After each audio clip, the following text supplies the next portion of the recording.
Hello friends, today recipe చపాతీని ఎలా roast చేసుకోవాలో ఈ వీడియోలో చూపిస్తున్నాను. మీరు అనుకోవచ్చు చపాతీ పిండి కలపడం కూడా ఒక వీడియోనా, రోస్ట్ చేయడం కూడా ఒక వీడియోనా అని అనుకోవచ్చు. చపాతీ రోస్ట్ చేయడం కూడా ఒక ఆర్ట్, పిండి కలపడం కూడా ఒక ఆర్ట్. చపాతీ పిండిని ఎలా కలపాలో పార్ట్ 1లో చూశారు కదా.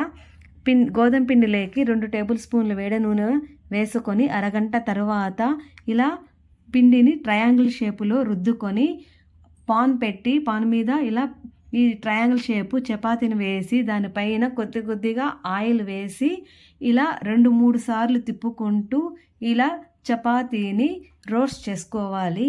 ఇలా చపాతీలను చేసుకోవడం వల్ల ఈ చపాతీ చాలా మృదువుగా ఉంటుంది.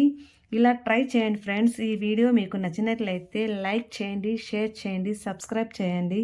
Thank you for watching my videos.